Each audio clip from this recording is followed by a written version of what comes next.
Am I wrong for not moving my girlfriend's mother in permanently? So I've been in a relationship with my girlfriend for 5 years now. We've been living together going on 2 years. It's been nice. We had some time where we lived with roommates, and it was a pain. But now that we have our privacy, I love it. This is something I've always wanted for years. Once you move out on your own, you understand, and never want to go back. For the past year, my GFS mother has been battling a divorce. It was talk for years, but finally, not sure what straw broke the camel's back considering they have been married for 25-30 years, she went through with it, and it's been going on ever since. Since then, however, her mental issues have grown, which is understandable, but she comes from an old-school Latina-like background where therapy is not a priority and put on the back burner.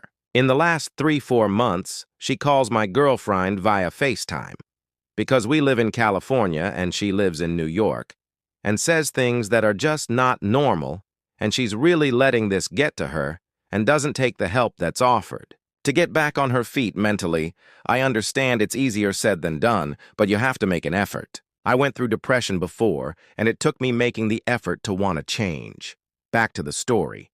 So my girlfriend said it's looking like it's final and she's going to come into some money soon, but not a ton, and she wants her to come to California, which I think is a great idea. What's asked after, though, definitely raised concerns. My girlfriend tells me California is expensive, so she probably cannot live on her own.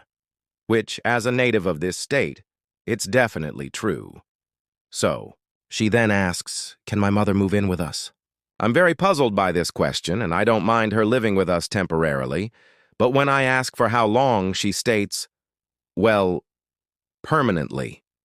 We could probably buy a house together or rent a 2-bedroom apartment and live in it. I was thrown off and definitely on the fence. I love her mother, but I have no desire to live with her.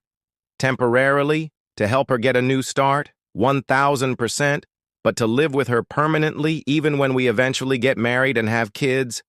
Hell no. She's shown zero signs that she wants to help herself mentally.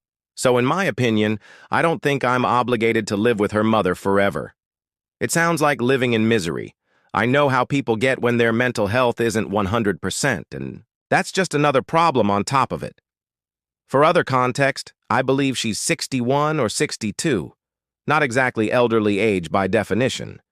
Doesn't need any type of caretaking. So am I wrong for not wanting to live with her mother forever?